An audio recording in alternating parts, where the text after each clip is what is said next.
Now, y'all know I be on these pastors, boy. Boy, we got another pastor here. Now, this pastor is so predatory. I want you to hear what he told this woman to do with her house, right? Her house. Let's check this out. For you, and I want you to wait. I want you to wait 90 days from this prophecy. I want you to wait 90 days. After them 90 days, I want you to position your house, get it ready to sell this property. I want you to get it ready. After you put it for sale, come see me. Okay? I'm gonna give you the instruction. You got 90 days to pray all in the house. Well, I don't care. We got 90 days. But after those 90 days, come see me. I'm gonna give you the instruction. And the Spirit of God is gonna bless you. And you're gonna sell it. And you're gonna sell it. You're going to sell it. You're going to bring me the time. You're going to bring me the money. Okay. Because you ain't going to sell it if you ain't bringing me no money. Amen. I'm going to stop that sale. Amen. Amen. I'm going to stop that sale. I'll make sure I get something. Okay. Amen. Yeah, amen. All right. You're going to bless me.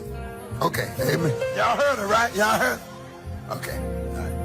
Well, I mean, at least in the end, he was just up front with it. So basically you want this woman to put her house up on the market to sell and sell her the home that she's living in and come bring you 10% of that house sale.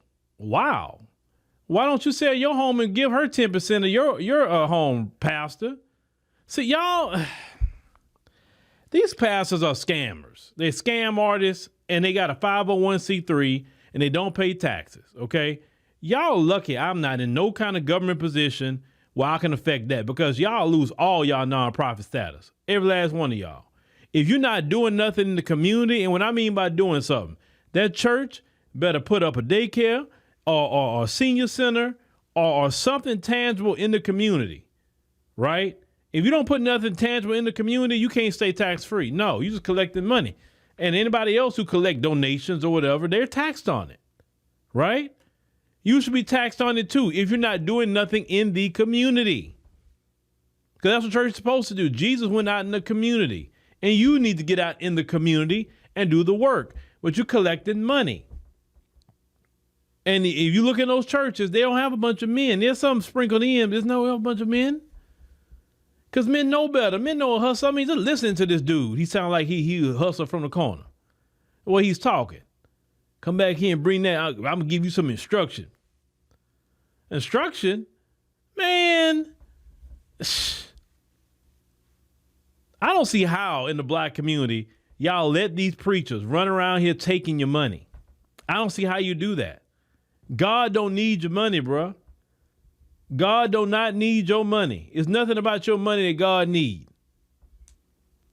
If you want to take 10% of your earnings and bless somebody, you go bless somebody out there right now. Maybe you've been going to a particular restaurant and you can see the young lady struggling. You can tell. Why don't you get it in cash and say, you know what? I want to bless you with this tip and be 10% of your earnings given to that waitress who's struggling. That will go a lot further than giving it to him, that pastor.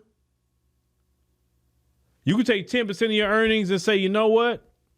Or whatever, I want to pay somebody's rent this month. That will go a lot further. And God will see, okay, you taking the money and actually putting it into to making it work and being a blessing to the people. You be an extension of God's hand to somebody else at that moment. You understand? Or you could take 10% of your income and give it to somebody who's struggling to buy medication that they so need. Even if you don't give them the money, say, look, I'll go up there with you and I'll just pay for it. I'd rather you do that with your 10%. Because at least that 10% you took out of your check went to blessing somebody. If you're going to do that. You don't give it to him? No, because he's not doing nothing with it. You might well keep it yourself, then you'll give it to him. And look, I've always said that. I say, Lord, get me in a position where I can do that. I want to make sure I do the same thing. Well, I could start blessing people like that. And the people in the restaurants is the easiest people to bless.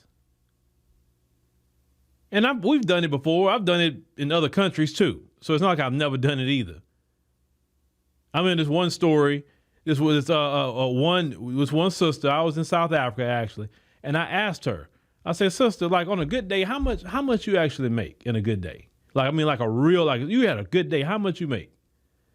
And so she had told me, and I said, "Okay, that's how much you make?" He said, "Yeah, okay."